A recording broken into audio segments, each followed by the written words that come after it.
Bom dia, pessoal, bom dia. Sexta-feira, hoje é dia 4 de julho de 2025, sextou, final de uma semana muito tensa no Brasil, né, em que o prestígio dos parlamentares esteve em baixa com essa campanha aí de pobres contra ricos.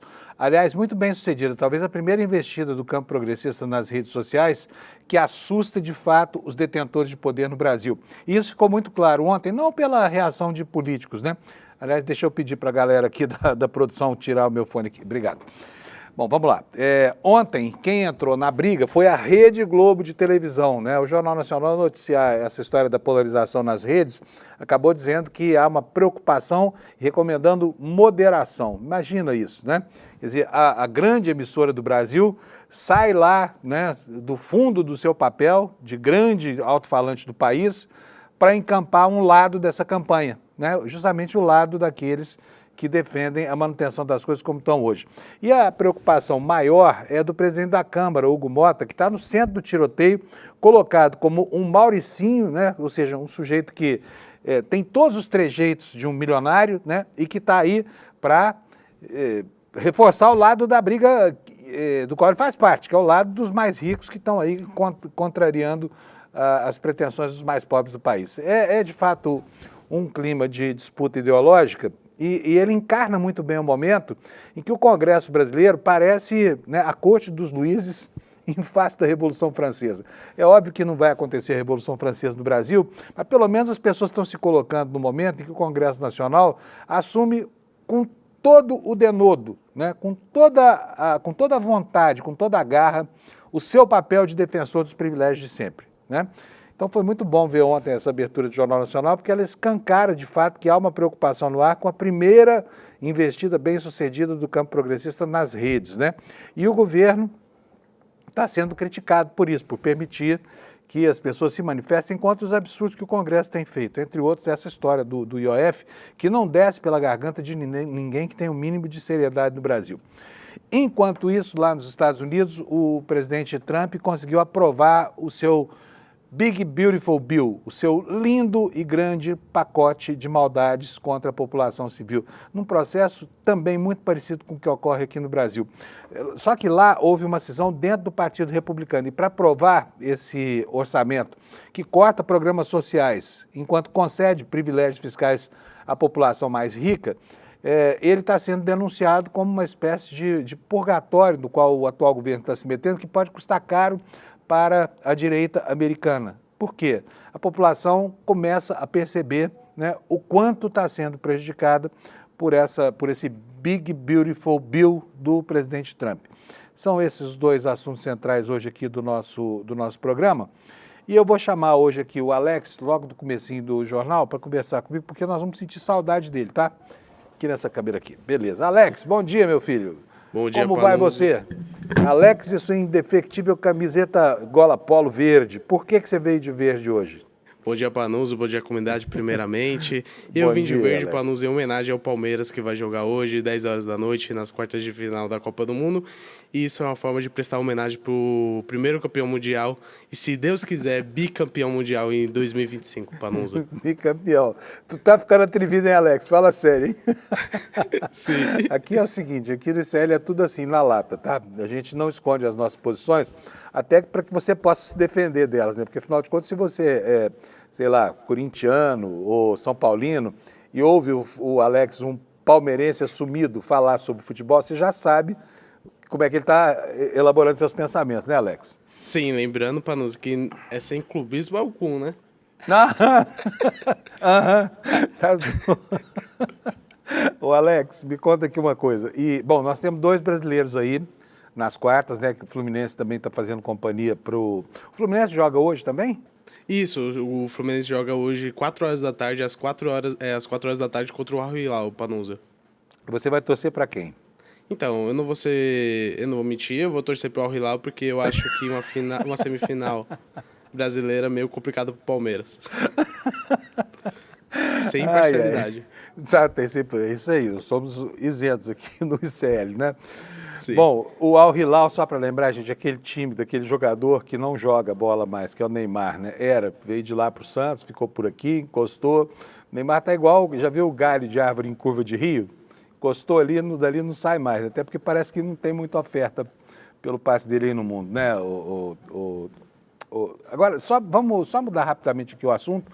Ontem a gente deu aqui a informação do acidente lá na Espanha que matou aquele jogador de futebol e a gente não sabia o que tinha acontecido com o irmão dele que estava no mesmo carro. Vamos atualizar aqui com o Alex essa informação. Alex, os dois morreram, né? Isso, Panunzio. Lembrando que o acidente se deu por conta de uma ultrapassagem que o Diogo Jota ia fazer no veículo, porém um pneu estourou. Nisso que o pneu estourou, o carro foi de encontro na proteção de segurança da rodovia e nisso já começou a pegar fogo. Nisso o Diogo Jota, de 28 anos, e o André Silva, de 30 anos, perdão, faleceram e infelizmente foi uma péssima notícia. E todos os clubes brasileiros, mundiais e as grandes estrelas do futebol foram a público para prestar homenagem para o português, Panunzio.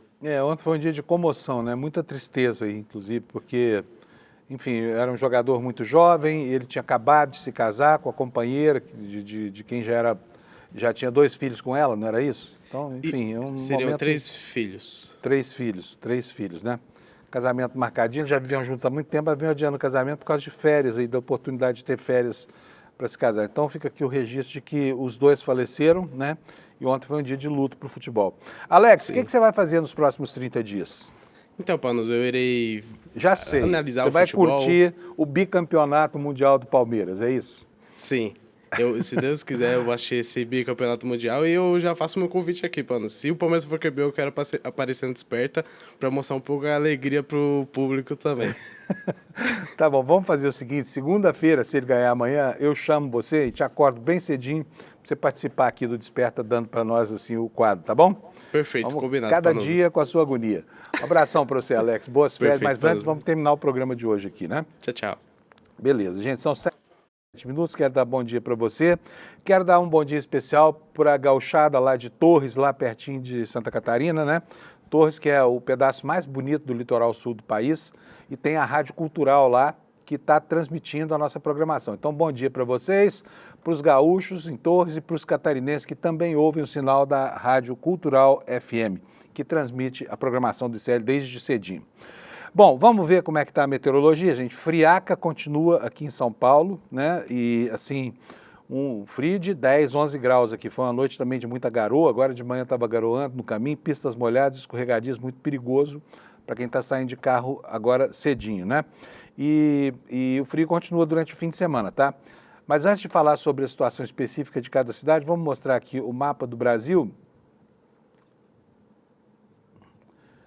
Eu estou mostrando outra coisa. Ah, tem o meu PowerPoint que está atrapalhando tudo. Espera aí, deixa eu parar aqui a minha apresentação do PowerPoint, senão vocês não vão ver absolutamente nada aí na tela de vocês. Vamos lá, vai aparecer aí, Sato. O Sato, gente, é o diretor de TV que vai ficar conosco aqui nas férias do Alex, tá? Ele vai permanecer conosco aqui. Saiu aí? Apareceu minha tela aí? Pronto, beleza. Eu não sei se vocês ouviram isso, todo mundo está ouvindo, ou só eu que estou ouvindo aqui no ponto?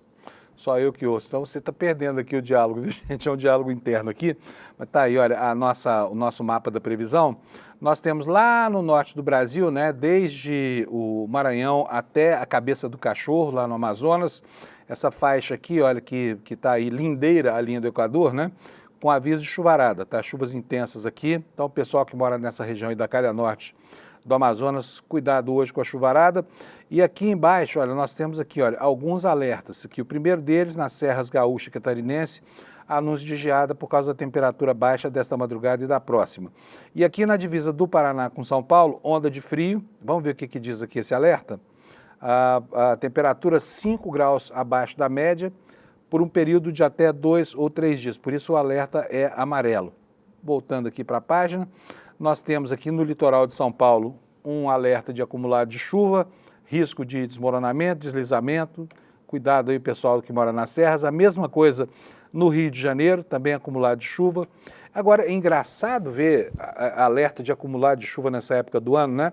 A gente deveria estar vivendo o pico da seca, mas, né, depois de praticamente um mês de inverno, um mês não, nós estamos no dia 4, 15 dias de inverno, nós temos chuvas, né?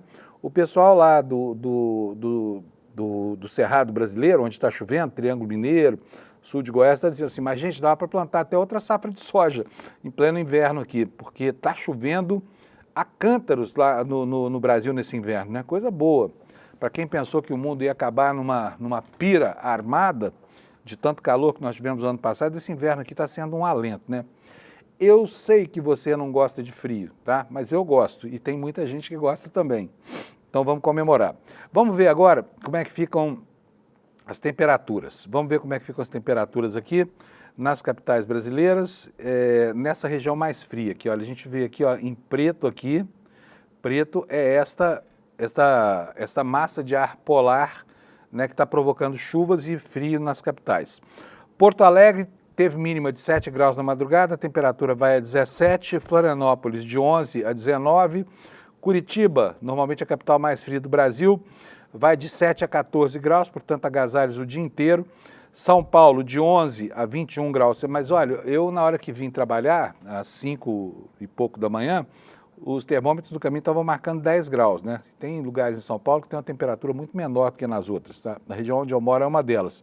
No Rio de Janeiro, temperatura baixa também, os cariocas aí morrendo de frio, de 15 graus na madrugada, ela vai a 19 graus, em Belo Horizonte de 11 a 24, em Campo Grande de 13 a 25, em Cuiabá de 17 a 27, o que é frio para os padrões locais. Aí de Brasília para cima a coisa fica mais ou menos como sempre, né? Goiânia tá 14 a 31, Brasília de 12 a 25, e aí eu vou lá para cima, olha, aqui no Nordeste o problema é a chuvarada, né, como nós falamos. Então Salvador vai ter chuva isolada e a temperatura vai de 21 a 27, tá bom? É isso aí, a informação sobre as áreas mais complicadas do ponto de vista meteorológico do Brasil. Vamos passar a ver o noticiário, gente? Vamos lá, que já são 7 horas e 12 minutos. Aqui na capa do ICL, a notícia principal, destaque principal, Arthur Lira finaliza o esboço do projeto que amplia a isenção do imposto de renda para quem ganha até R$5 mil. Vocês estão vendo aí essa briga toda de governo e Congresso, que passa agora também pelo Supremo, e a previsão era de que esse projeto de lei, que é um projeto muito importante para o governo, porque ele gera efeitos eleitorais, esse projeto poderia ficar para depois do recesso parlamentar. Mas o Arthur Lira já finalizou, né, o projeto e ele deve começar a andar. Agora, não acredite que isso vai acontecer agora nos próximos dias, tá? Isso é para o segundo semestre mesmo. E vamos ver aqui o que é que diz o noticiário no site do ICL sobre isso. Não, espera aí, não é nada disso, é outra notícia aqui, ó, que eu vou ler daqui a pouco, sobre a questão lá nos Estados Unidos. Então vamos para a notícia aqui do Arthur Lira. O deputado Arthur Lira, ex-presidente da Câmara, relator do projeto que eleva a faixa de isenção do imposto de renda para salários de até R$5 mil, afirmou ontem que concluiu o primeiro esboço do texto que será apresentado à Comissão Especial da Câmara. A finalização do documento coincidiu com a decisão do Congresso de derrubar o aumento do IOF, que gerou toda essa crise que a gente está vendo aí. Segundo o jornal Estado de São Paulo, a apresentação do parecer estava inicialmente prevista para sexta-feira passada, dia 27. Foi adiada em comum acordo com o Ministério da Fazenda, em razão desse ambiente político conturbado, depois que o Congresso rejeitou o decreto do presidente Lula que aumentava o IOF. O clima político não era o ideal, nem para mim, nem para o ministro Haddad, com muitos parlamentares em viagem a Portugal, o presidente Lula em compromissos internacionais e vários ministros fora do país. Por isso, disse aqui o Lira, optamos por adiar para retomar o diálogo de forma mais eficaz após o retorno de todos.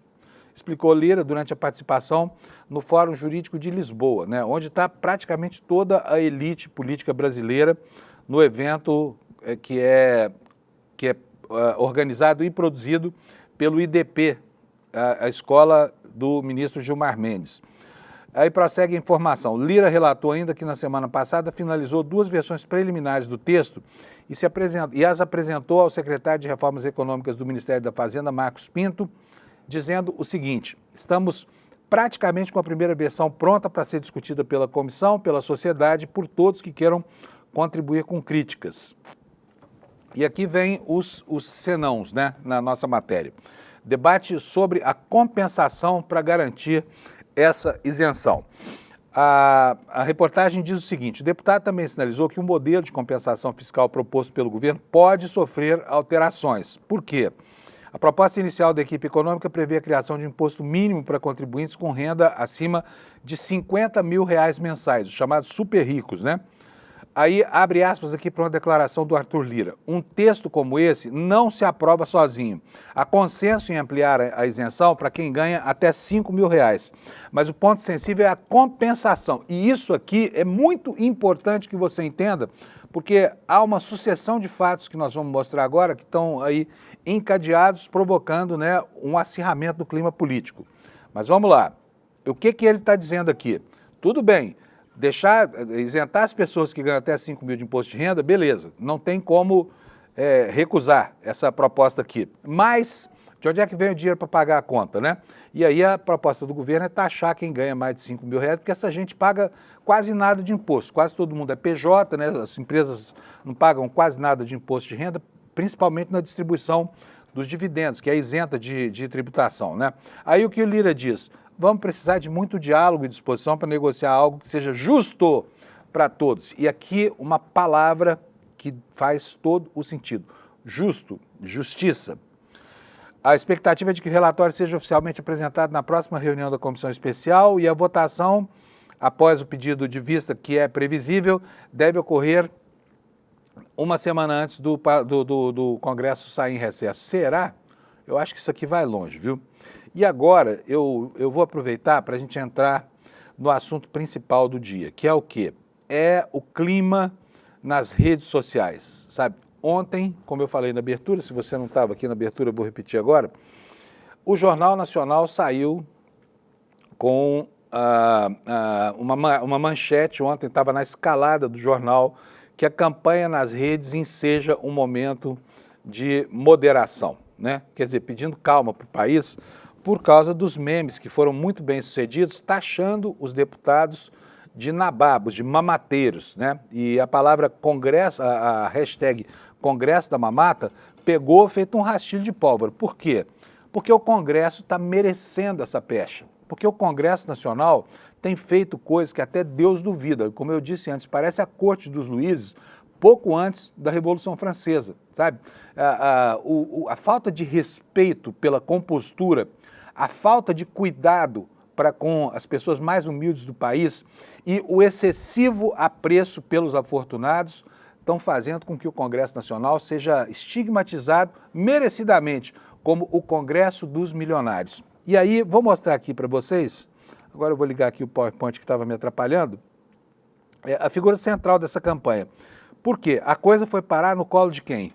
Do presidente da Câmara. É um homem que efetivamente decidiu declarar guerra ao governo, decidiu criar uma situação complicada para o Supremo, quando usou de uma arbitrariedade, uma inconstitucionalidade, para evitar a cobrança de IOF de quem tem mais dinheiro, né? E aí começa a imprensa dos banqueiros a dizer, coitados, isso é injusto e tudo mais. Então tá aí, olha, o Hugo Mota, tira a faixinha pra gente, não está atrapalhando nada, né? Tudo bem, pode deixar aí mesmo. Olha, o Hugo Mota está sendo pintado como um Mauricinho, um riquinho, você vê aí, né, fantasiado aí de Mauricinho, em função das posições que ele tem assumido no Congresso Nacional. E são memes bastante sintomáticos da nossa era, tá bom? Esse aí é um deles, né? Por obséquio, poderiam, por gentileza, deixar os super ricos sem pagar imposto? Porque os caras estão dizendo que é muito sensível essa história de cobrar de rico, né? E os ricos desse país precisam ser acolhidos pelo poder público. Um dos memes mais populares é esse aí que você está vendo, olha, sangue do povo, né? Essa foto foi tirada lá no São João, quando o Hugo Mota resolveu beber o uísque direto na garrafa. E aí ele ganhou rótulos na internet, né? Como você está vendo aí, rótulos, todos eles estigmatizantes, né? Acontece o seguinte, essa campanha, ela nasceu no momento em que o Congresso tomou posição e o governo passou a defender a sua com mais ênfase e criou-se aí no Brasil esse clima para que fique claro, né, quem é que manda nas ações do Congresso Nacional. É uma campanha muito rica. Pode tirar esse meme da tela, por favor? Sabe? Beleza.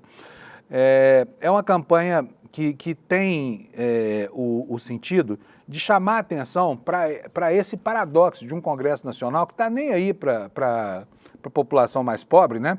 E que foi muito bem descrito com o uso da inteligência artificial, que passou a ser utilizado para produzir filmes hiperrealistas e, eu preciso dizer, muito criativos, né? Qualquer coisa hoje, qualquer mensagem, tem um sistema chamado Vel3, que é um sistema do Google, que produz vídeos. É impressionante o realismo e a facilidade, desde que você descreva o que você quer, faça um prompt, né, como é chamado essa instrução das inteligências artificiais, ele faz o que você quer. E o filme de maior sucesso nas redes, o que mais tem irritado o Congresso, é esse que você vai ver aqui agora, um em que os ricos aparecem nas costas, literalmente, dos mais pobres. Roda para nós, Alex, por favor. No Brasil, é sempre assim. O pobre carrega o país nas costas, paga uma enxurrada de impostos, enquanto o rico quase não contribui.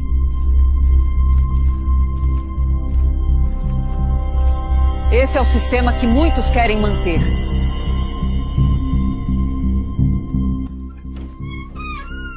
E quando alguém tenta mudar essa realidade, o Congresso se levanta contra. A gente só quer justiça tributária. Se você também acredita nisso, compartilhe esse vídeo e faça essa mensagem chegar mais longe. Esses vídeos têm sido compartilhados pelo Partido dos Trabalhadores, entre outros, né? E eles inundaram a internet e fizeram um grande sucesso, né? E eu preciso dizer aqui que até gente grossa do PT também está compartilhando esses vídeos aí. Eu não estou criticando não, tá? Acho que eles têm todo o direito de fazer isso, né? Vamos ver um outro vídeo. É um que tem um milionário num jatinho comparando a situação tributária dele com, por exemplo, de uma enfermeira. Vamos rodar esse vídeo. Ela paga 45% de imposto, ele só 11%. Você acha isso justo? Alice é auxiliar de enfermagem e tem uma renda de R$ 3.036 por mês, mas paga R$ 1.372 em impostos, diretos e indiretos. Seu Marcelo, a vida pra gente nunca foi fácil.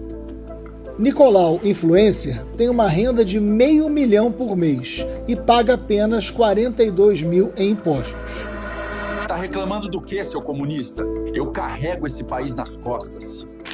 Alice paga proporcionalmente 4 vezes mais impostos do que Nicolau.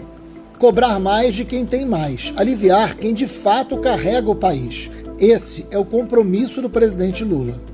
Nós vamos fazer o que nós já fizemos uma vez. Nós vamos colocar o pobre no orçamento do Estado e vamos colocar o rico no imposto de renda. Muito cuidado com o que você vê por aí. Tem gente tentando te enganar, dizendo que Lula e Haddad vão aumentar os impostos que você paga. Isso é mentira. Lula está cumprindo uma promessa de campanha. Quem ganha até R$ 5 mil não vai pagar imposto de renda. São 25 milhões de famílias que vão ficar isentas, vão se beneficiar diretamente. Quem tem que pagar essa conta são os mais ricos, 140 mil pessoas que ganham mais de 1 milhão por ano. Eles têm o mesmo privilégio do Nicolau. Hoje, pagam menos imposto do que os pobres. A verdade é que Lula está promovendo a justiça social, está tendo a coragem de colocar o dedo na ferida e enfrentar a desigualdade social. Lula está sendo corajoso e cumprindo aquilo que prometeu na campanha. Está gostando? Alguns vídeos são meramente propostas estigmatizantes aqui, mas uma guerra de opiniões aí, uma guerra de posições como a gente está vendo, não está errado, até porque é bastante democrático esse acesso. Aqui, primeiro, não tem nenhuma mentira, né? É muito diferente uma campanha criativa e crítica de uma campanha baseada em fake news, como a extrema-direita está acostumada a fazer. No caso dessa campanha aqui, gente, como vocês podem perceber, aí não tem nenhuma mentira. Tem alguns estigmas, né? Aí é crítica política, e quem não gostar, o problema dele, vai comer a aba do chapéu. Mas tem um desses vídeos que estigmatiza um jantar de deputados milionários. Também é outro vídeo engraçado. Vamos ver esse vídeo, por favor, Alex.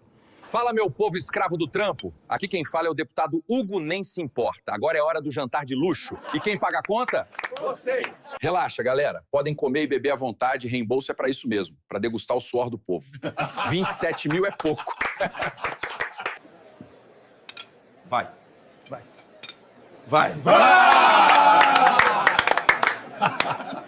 Relaxa, Brasil. Amanhã essa garrafa vira nota fiscal. Esse é o cara. Se é pra enganar o povo, que seja com rosto de herói, né? reembolsado com amor. Obrigado, viu? Fio dental, lente, clareamento, tudo no padrão parlamentar. Luxo e reembolso. Obrigado, viu? Absurdo. Enquanto a gente escolhe entre comprar comida ou pagar o aluguel, eles reembolsam um jantar de luxo com o nosso suor. É clareamento, harmonização, peeling, tudo reembolsado. E o povo que lute. Segue aqui no TikTok para mais vídeos. Tem deputado de esquerda usando reembolso também para fazer cirurgia plástica, hein, gente? Olha só, outra sátira aqui, uma sátira de um telejornal. Um telejornal engraçado, um telejornal completamente não convencional. Mostra para nós aí, Alex, por favor. O deputado Hugo nem se importa porque a proposta de isenção do imposto de renda para quem ganha até 5 mil ainda não entrou em pauta. Imagina aprovar isenção para pobre agora e deixar a conta para os empresários. E o dinheiro das campanhas vem de onde, minha filha? Do amor? Deputado Hugo nem se importa, o senhor tem sido duramente criticado pelos gastos com viagens, jantares e estética. O que diz ao povo que paga por isso? Bom, o povo paga a conta e tá tudo bem, é sinal que tá tudo funcionando, né? E convenhamos, político feio não inspira confiança. Deputado, o que o senhor tem a falar sobre o aumento para 531 parlamentares na Câmara, enquanto o governo tenta cortar gastos? Cortamos sim do povo. Agora, aumentar parlamentar é investimento. Mais amigos para votar nossos interesses. Ora, o povo ama contribuir. Deputado Hugo, por quê? O senhor sempre está em jantares com empresários e nunca defende o povo mais pobre nas votações do Congresso. Ué, minha querida, bilionário dá apoio, banca campanha, pobre dá trabalho. O povo só cobrança. Já escolhi meu lado faz tempo. Deputado Hugo nem se importa, antes de encerrarmos, que mensagem o senhor gostaria de deixar para o povo brasileiro que acompanha essa entrevista? Escravos do trampo, obrigado, viu? Vou ali garantir que o povo continue sem voz e com as contas e eu com as verbas. O povo paga a conta e tá tudo bem. Eles travam a votação do imposto de renda, mas correm para barrar a taxação dos ricos, sempre protegendo quem já tem demais. Empresário quer lucro, não justiça. Vote em trabalhador, em gente do povo que conhece a dor. E segue a gente aqui no TikTok, nas redes vizinhas, espalha a verdade. Tem uma verdadeira indústria de produção desses memes aí, mas eles são simpáticos, estou falando. Uma coisa é uma campanha baseada em fake news, a outra campanha é a crítica política, e isso é crítica política boa, bem produzida. E está realista, exatamente isso que está acontecendo, né? Vamos ver mais um aqui. Um nababo desse aí abastecendo o carro com verba do orçamento da Câmara. Bota pra nós. Deputado Hugo nem se importa falando. Tô aqui abastecendo meu carro com gasolina paga por vocês. Fala, meu povo escravo do trampo, que rala 6 pra descansar 1. Aqui a gente descansa 7 e ainda reclama do cafezinho. Enquanto vocês suam na escala 6x1, eu descanso em dobro com verba tripla. Tô aqui no jatinho, curtindo o voo pago por vocês. Obrigado, viu? Eu aqui no meu recesso parlamentar, refletindo sobre o próximo destino pago por vocês. Cortando gastos, sim. Menos verba pra saúde, menos pra educação, reforma na aposentadoria do povo. Estudar pra quê, né? Com ignorância, o povo vota melhor. O povo trabalha tanto que nem tem tempo de notar quando a gente aprova mais mordomia. Obrigado, escala 6x1. 6x1 é sagrado. Se o povo parar de trabalhar tanto, quem vai pagar nosso auxílio paletó? É por isso que não vamos fazer a votação da escala 6x1, os empresários agradecem. Porque a gente barrou o aumento de imposto pros ricos. E claro, o empresário não pode sofrer, né? Do Hugo nem se importa, o jantar foi um sucesso. Aprovaram tudo entre risos e brindes. Quem banca a eleição, meu amigo, merece isenção, privilégio e um tapete vermelho. Com empresários como você ao meu lado, quem precisa de povo. Tá gostando? Não. Olha, tem mais vídeos, tem uma coleção incrível aqui desses memes aqui, mas eu estou registrando só, repito para vocês, é a primeira vez, né, nesse embate todo que se trava aí praticamente desde 2018, que a esquerda vai bem nas redes sociais, aprenderam, né? E aí, sinto muito, Hugo Mota, se não está gostando, mas tem um brocardo, né, um provérbio latino que fala assim, ó, ridendo castigas timores. O que significa isso? Rindo, você muda os costumes, né? Então, vou mostrar mais um para você rir um pouquinho mais, para a gente ficar de bom humor nessa sexta-feira, que véspera do fim de semana chuvoso. Bota para nós aí a reunião do João Dória. Vamos ver como é que foi. Hugo Mota, esse pilantra, se reuniu às pressas com mais de 50 empresários, na casa do ex-governador de São Paulo, João Dória. Nessa reunião, esse lixo foi chamado de herói pelos que estavam lá presentes. Para os milionários, esse cara é herói. Mas para nós trabalhadores, esse rato é um traidor. O Congresso está jogando contra nós para proteger milionários. O motivo da briga do presidente Lula com o Congresso é que essa turma de parasitas está querendo cortar o que eles consideram.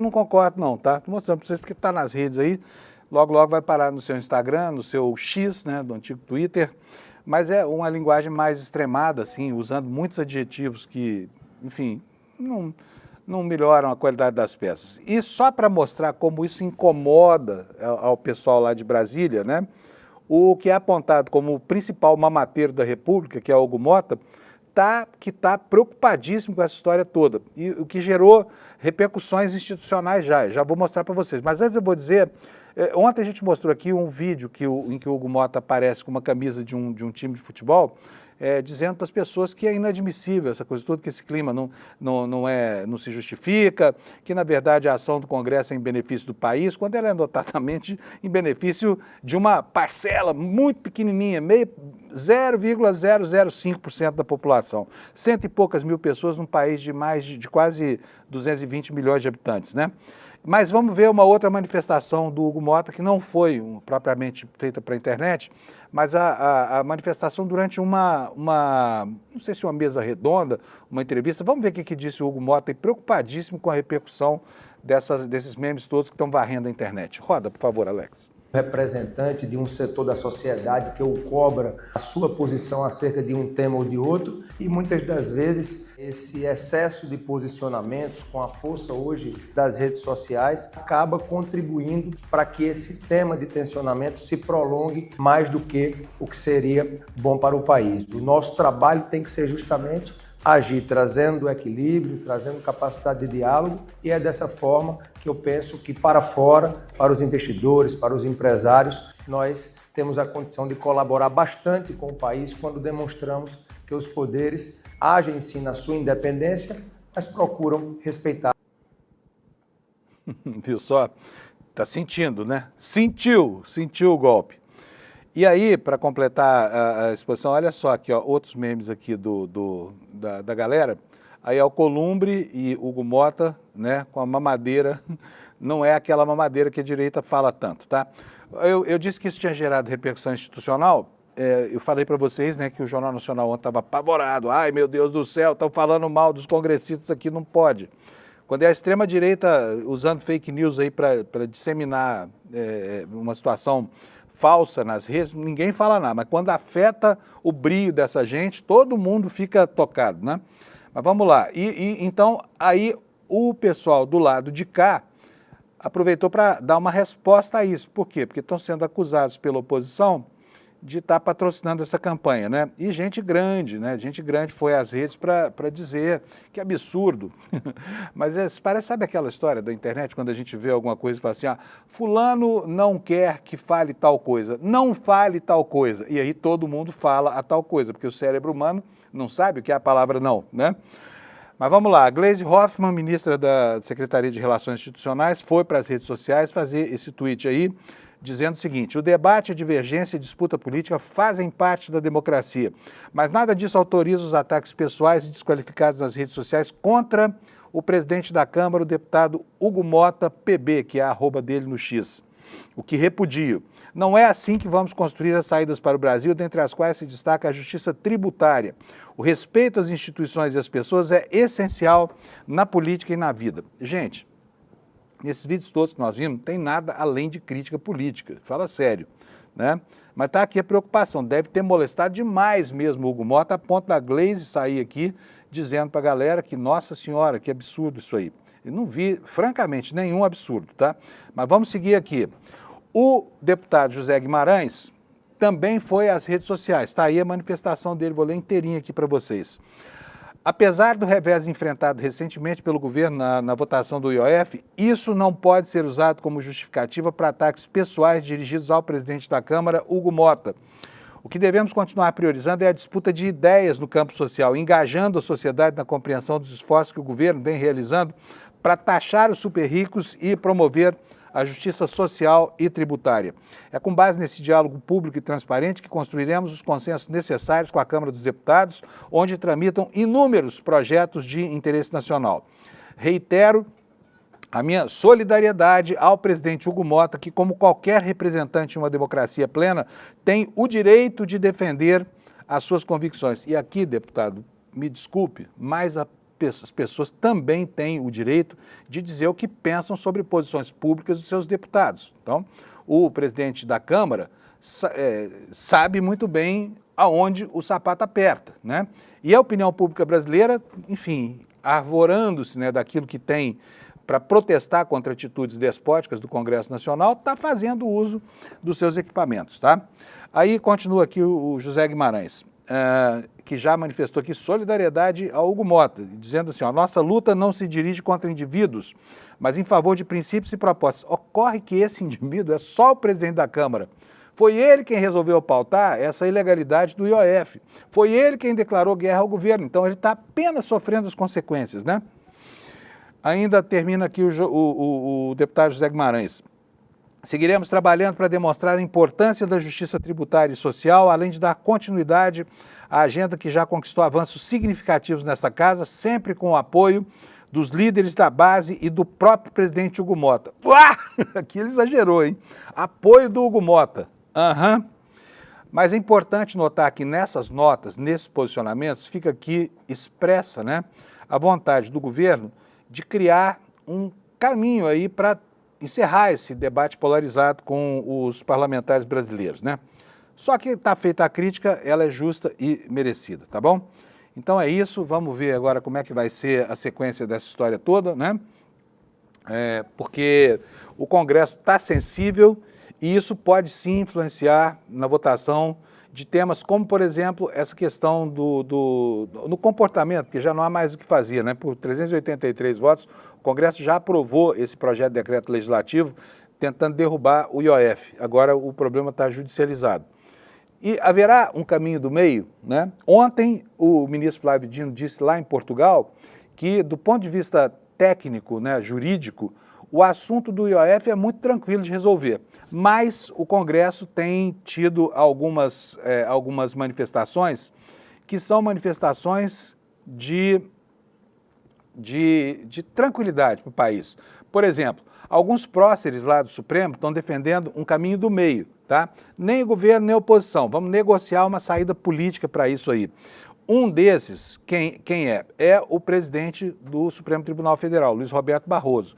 Está aqui em uma matéria da Folha de São Paulo a informação de que ele disse que o consenso no IOF é a melhor saída. Se não for possível, afirmou ele, a gente Supremo decide, né? O que nos diz essa informação da Folha de São Paulo? Diz o seguinte, o presidente do Supremo, Luiz Roberto Barroso, disse que é melhor o tribunal buscar resolver o problema da derrubada do decreto do IOF da maneira consensual do que pela via do litígio. Ele diz o seguinte, vejo com naturalidade e até como desejável que as soluções sejam consensuais quando for possível. Se não for possível, a gente decide. Foi o que ele disse ontem numa entrevista por videoconferência com a Folha de São Paulo. Na terça-feira, no dia 1º, a Advocacia Geral da União encaminhou uma ação ao Supremo com pedido de declaração de constitucionalidade do decreto presidencial que alterou as alíquotas do IOF. Declaração de constitucionalidade, tá bom? O Supremo vai decidir, como decide tudo, interpretando e aplicando a Constituição da melhor forma possível e, se houver a possibilidade de uma solução consensual, melhor ainda. Mas essas são as opções que ainda não foram estudadas, adiantou o ministro Barroso. O que mais que fala aqui? O presidente do Supremo avaliou que é equivocada a percepção popular de que a Corte se mete em tudo e afirmou que o papel do Judiciário é resolver os problemas de maneira consensual.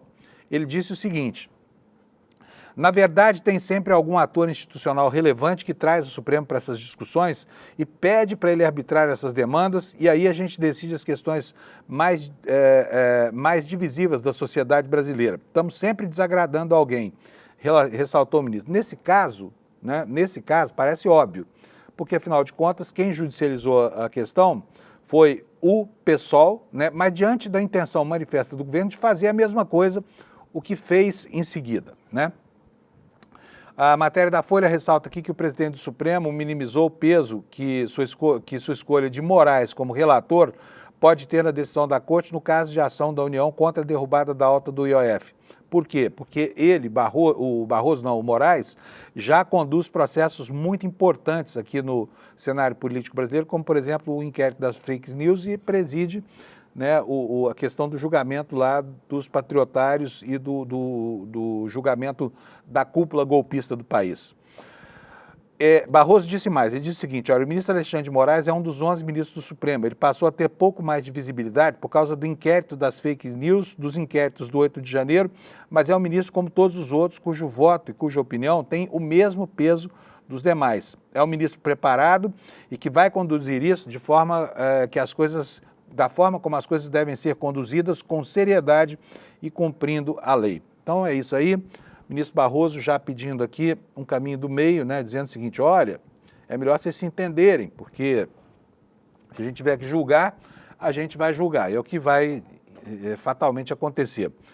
Fica aqui a pergunta por enquanto, qual é o caminho do meio? Sendo que o Congresso já tem uma posição fechada, né, e bateu chapa lá, como eu disse antes, com quase todo mundo, 383 votos contra apenas 98, foi tudo que o governo conseguiu arregimentar nessa questão. Desta forma, negociar com a faca no pescoço é muito difícil, porque a decisão já está tomada.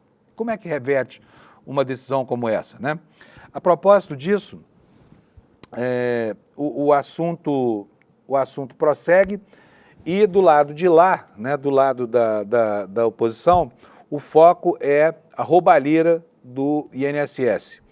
Acontece que o governo agora conseguiu uma autorização do ministro Toffoli para usar verbas que não o colocam em risco fiscal, não coloca em risco de cometer nenhuma arbitrariedade, para devolver aquilo que foi lesado, que foi levado por entidades picaretas dos aposentados e dos pensionistas do INSS a título de contribuições associativas, né? E o ministro da Previdência ontem definiu algo que estava faltando definir, que é o prazo para o pagamento do que vier a ser restituído para quem foi roubado nesse escândalo aí que atravessa 2 governos, não apenas um. É preciso colocar a coisa nos termos em que ela acontece. Está aqui em manchete do UOL a informação de que o ministro da Previdência diz que o ressarcimento começa a partir do dia 24.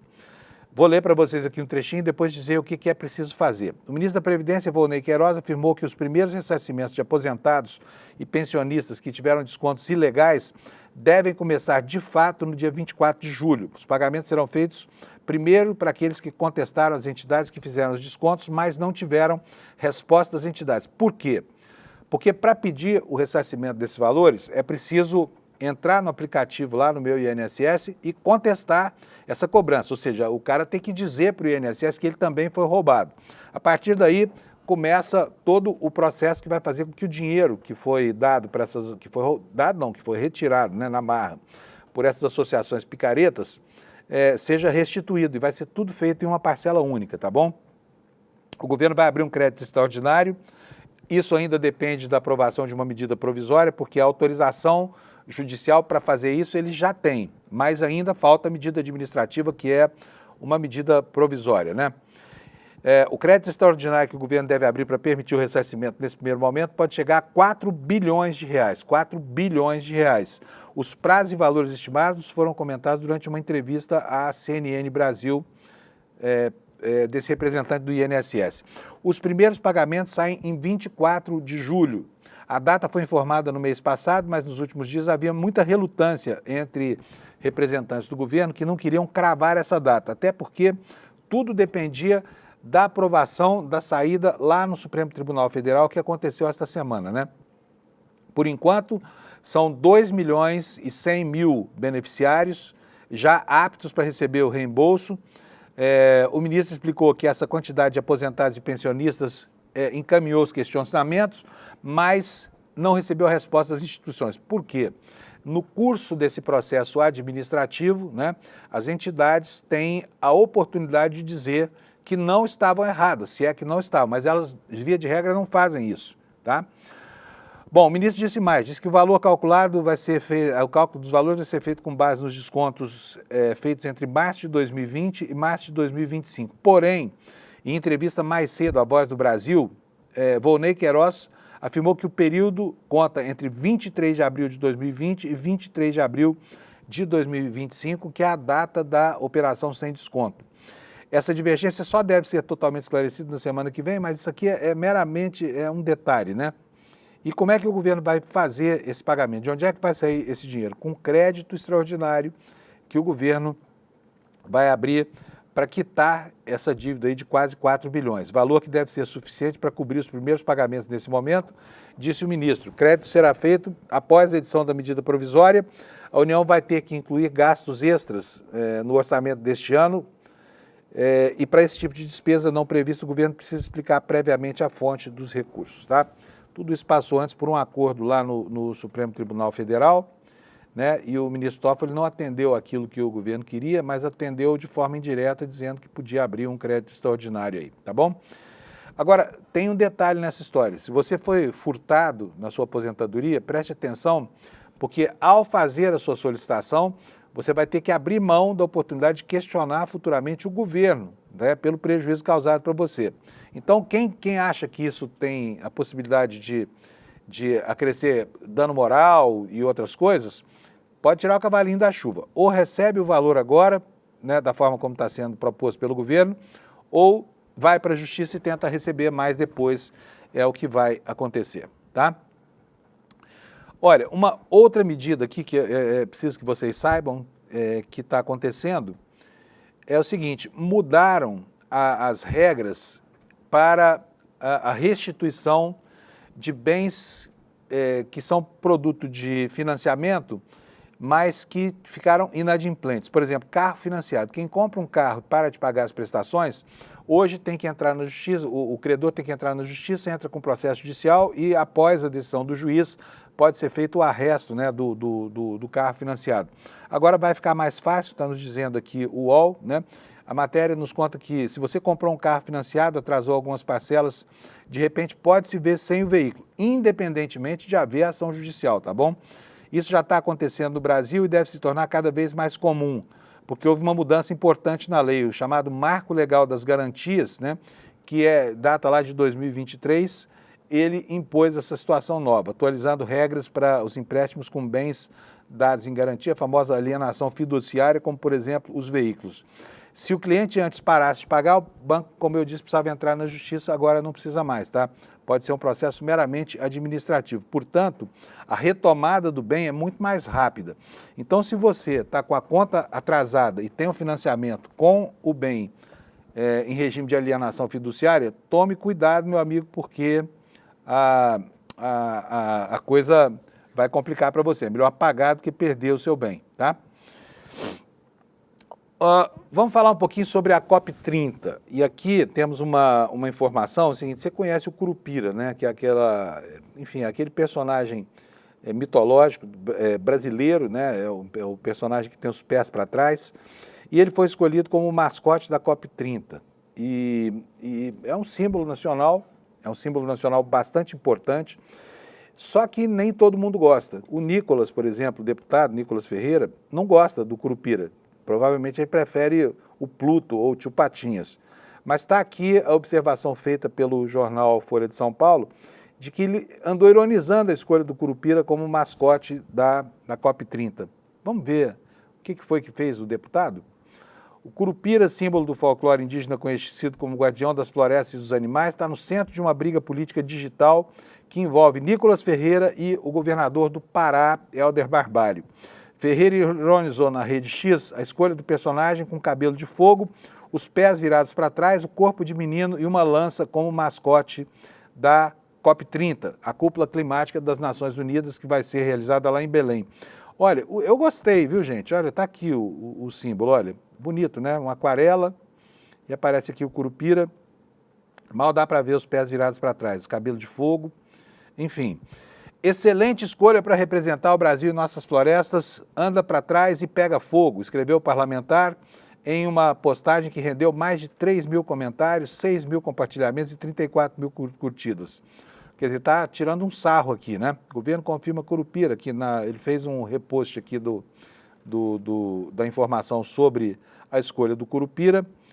Enfim, e aí o governador do Pará rebateu no X e no Instagram. Falou assim, enquanto uns mostram que andam para trás ao não reconhecer a cultura e o folclore do nosso país, a gente avança fazendo o mundo inteiro voltar os olhos para o Brasil. Está aqui a tuitada dele.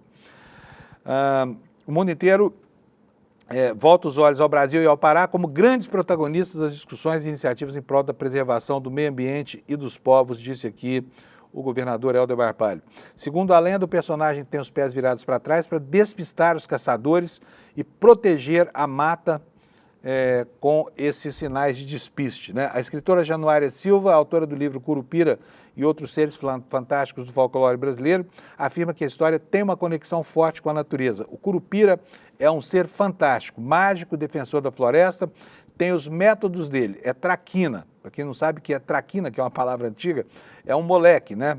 Brincalhão, apronta, prega peças, porque, na verdade, o grande propósito dele é salvar as matas, preservar as florestas. Faz tudo para que não se viole a natureza, diz ela.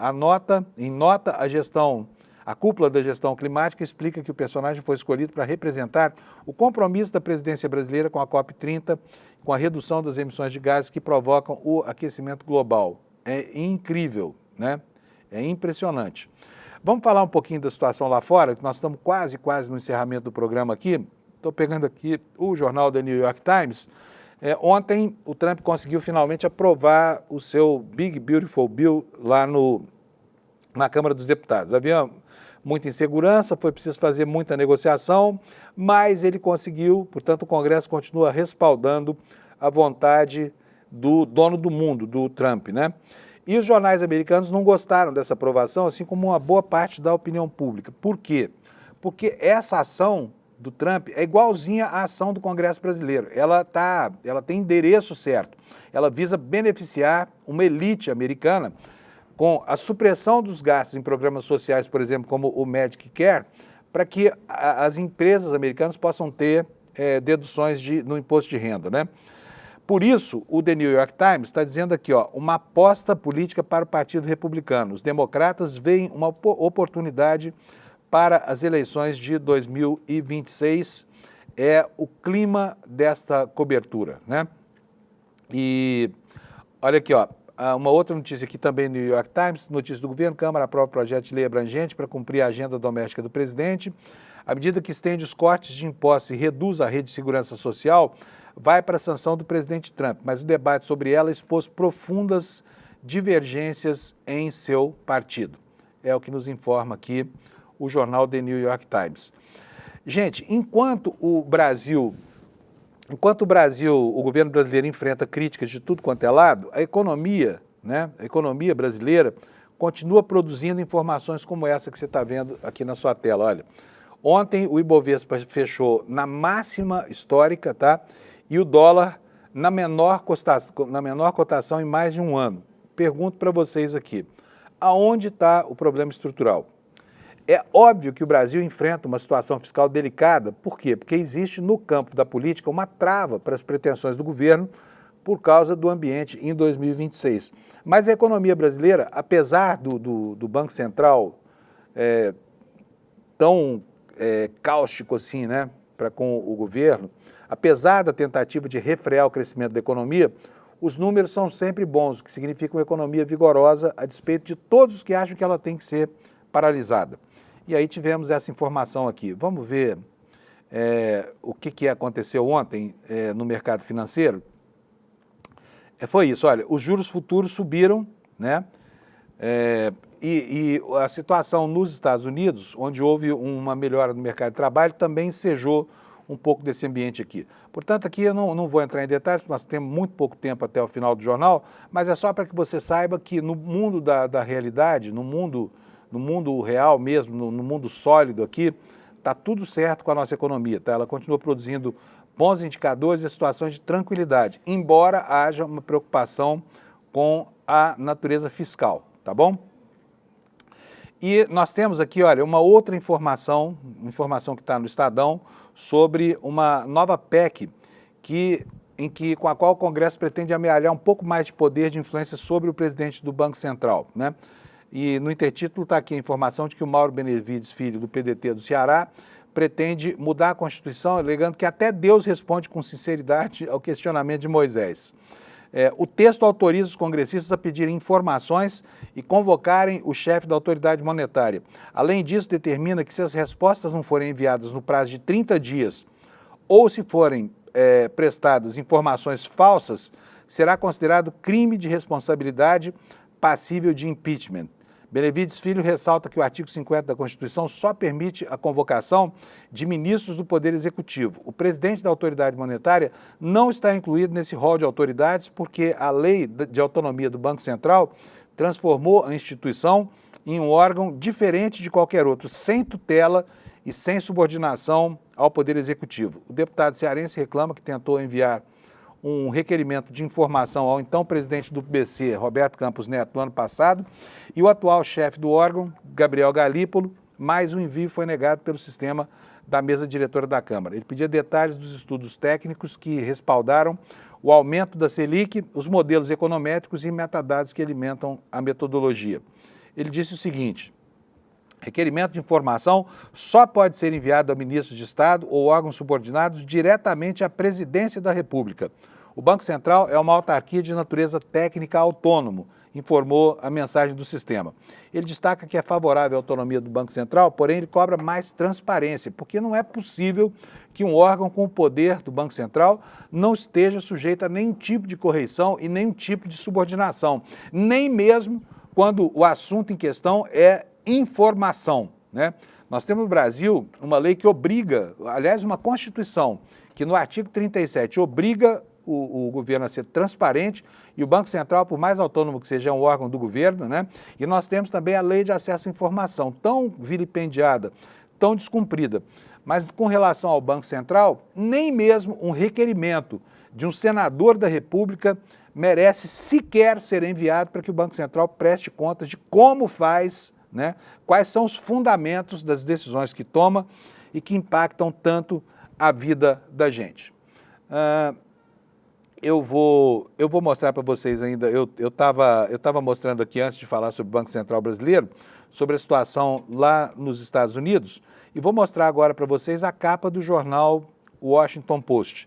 Só para vocês verem como é que os americanos receberam, né, essa parcela da opinião pública representada pelo público leitor de jornais, que talvez não seja a maioria hoje, mas ela é muito expressiva. Olha só como é que o Washington Post, o jornal da capital dos Estados Unidos, né, talvez a segunda publicação mais importante dos Estados Unidos, trata o problema. Trump, tá, isso aqui não é matéria de opinião, tá? É uma matéria fática, factual. Vamos lá. Trump está pronto para consolidar um legado que estoura o orçamento, aumentando a dívida nacional. É assim que está sendo anunciado esse pacote orçamentário que foi aprovado ontem pela Câmara dos Deputados. Diz aqui o lead da matéria que os aliados republicanos do presidente do Congresso aprovaram um segundo corte abrangente de impostos que aprofundará desequilíbrios fiscais no país nos próximos anos. Além de trazer, é claro, isso não está na informação do jornal, mas eu vou falar para você, um déficit tributário de 3 trilhões de dólares, né? E são eles lá que falam para a gente que os países periféricos têm que ter equilíbrio fiscal, não pode ter déficit, tem que ter superávit para pagar o dos banqueiros em primeiro lugar, tá bom? Antes de encerrar o último programa da semana, eu preciso falar da nossa lojinha, da lojinha do ICL. Tá aqui, olha, e do lançamento oficial do livro do Eduardo Moreira, o Guia Definitivo para Empreender com Sucesso.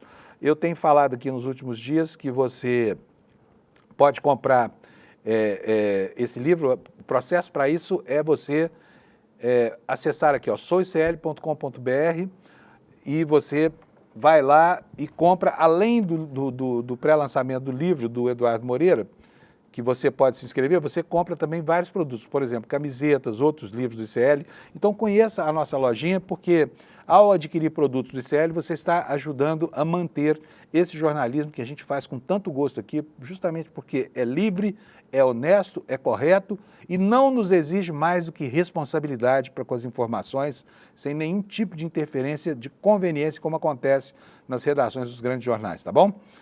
Gente, bom fim de semana para vocês, aproveitem a friaca que está aqui no centro-sul do país. Na segunda-feira a gente se encontra aqui às 7 horas da manhã, em ponto, para passar o fim de semana em xeque. Tchau, obrigado, bom fim de semana para você.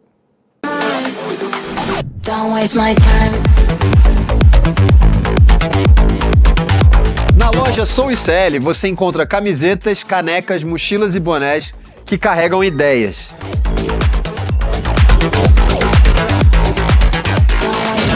Produtos com propósito para quem acredita em justiça, consciência e transformação. Vista, use, leve a luta com você. Acesse souicl.com.br e escolha o que representa você. ICL, souicl.com.br, tá tudo lá.